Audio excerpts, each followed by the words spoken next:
En un video anterior planteé la ecuación de este circuito que tengo aquí. Ahora voy a resolver esta ecuación para calcular el valor numérico de la corriente que pasa a través de los tres elementos en serie. Tenemos los datos y voy a proceder a despejar I.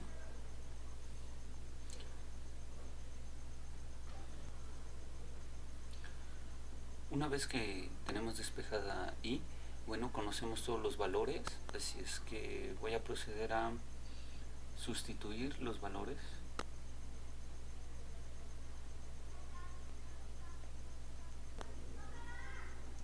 Una vez calculado el valor numérico de I,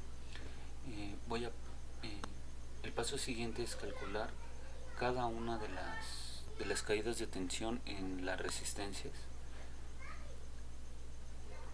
El voltaje, según la ley de Ohm, es la corriente por la resistencia, en este caso R1, y así para cada una de estas resistencias.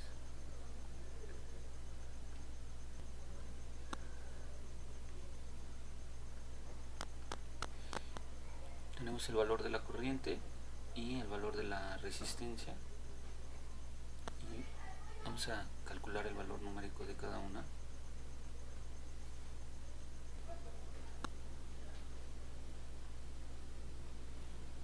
Una vez que calculamos la caída de tensión en cada una de las resistencias, a partir de estos dos datos podemos calcular la potencia. Entonces voy a calcular la potencia para nada más un resistor. Para el resistor 2, entonces el voltaje, la potencia es igual a la corriente por el voltaje, y contamos con los dos datos. Entonces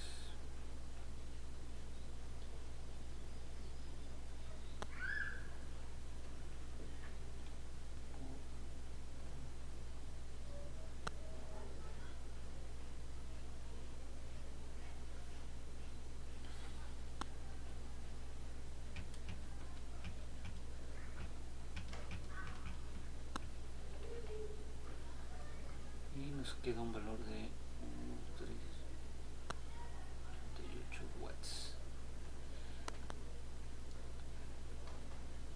Y así podemos ir procediendo para calcular la potencia en cada una de las resistencias.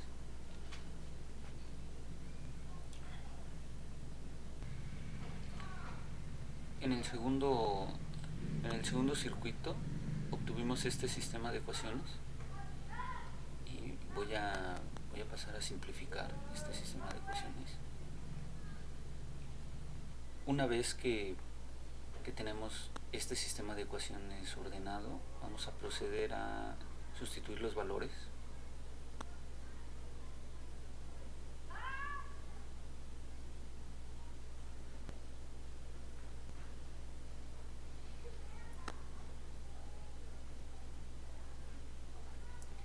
Y procedemos a resolver este sistema de ecuaciones.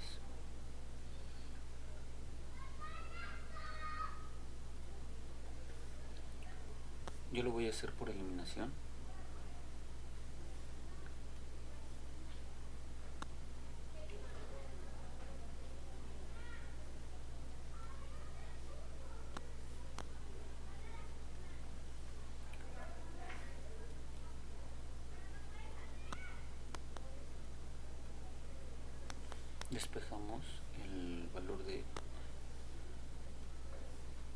Despejamos la incógnita I1.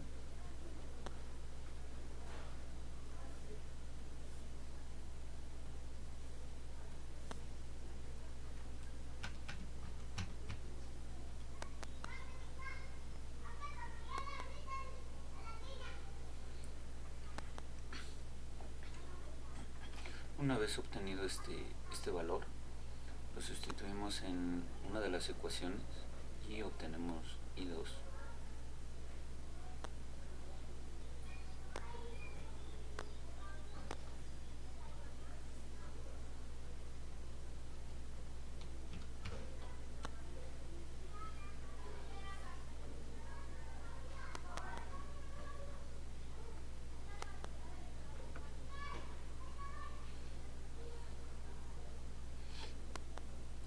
Aquí me equivoqué de unidades, es amperios. Y bueno, ya obtuvimos los dos valores de las corrientes. Ahora podemos obtener la caída de voltaje en cada uno de los resistores. Y para esto, bueno, vamos a empezar por R1. Entonces, voltaje en la resistencia 1 es igual a la corriente por la resistencia. Entonces la corriente 1 es de 3.33 amperios.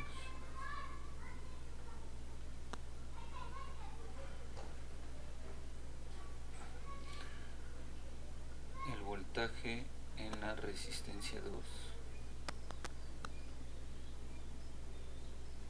Vemos que la corriente que está pasando por la resistencia 2 es la corriente en amarillo, que está indicando I2.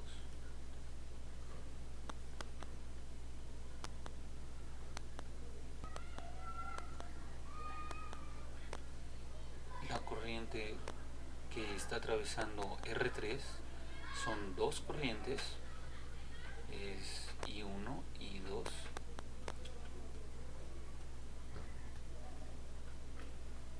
Entonces el voltaje en R3, esto es igual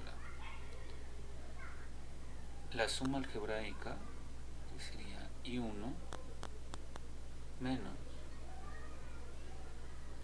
I2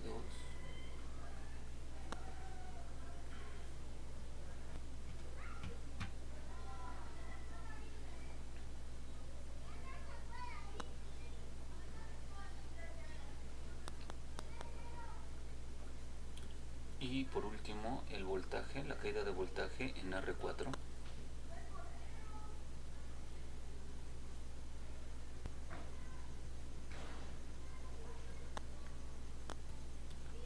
Ahora, bueno, una vez obtenido los valores de voltaje en cada uno, ¿cómo sabemos que estamos bien? Voy a anotar estos valores en el circuito.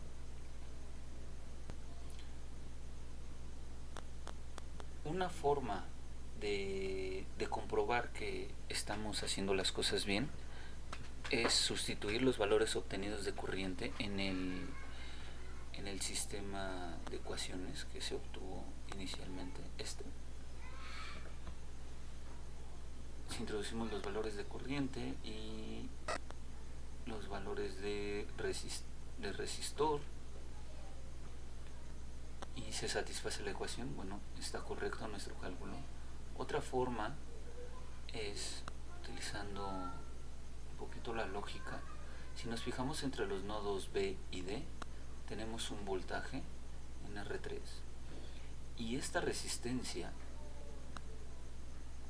está compartiendo los nodos B y D junto con la rama que está conformada por los resistores en serie R2 y R4. Entonces, si dos resistores están en paralelo, el voltaje tiene que ser el mismo.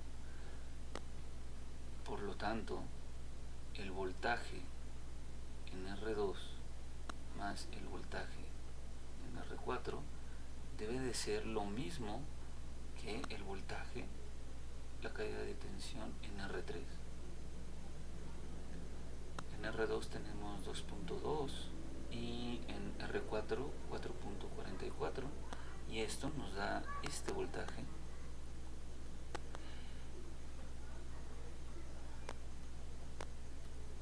Posterior, si nosotros alimentamos al circuito con 10 voltios, entonces no puede haber más de 10 voltios en la caída de tensión en todo mi arreglo. Y esta fuente está entre los nodos A y D. Y la rama que esté entre A y D, la sumatoria de voltajes debe ser igual a 10 voltios en este caso. Entonces la resistencia R1 es 3.33 y la resistencia R3 es 6.66. Si sumamos estas caídas de voltaje, me queda igual o muy cercano a 10 voltios. Y estoy aplicando la misma lógica. Si dos elementos están en paralelo, el voltaje tiene que ser el mismo. ¿Qué te pareció el video? Si tienes alguna duda, por favor déjamelo en el área de comentarios.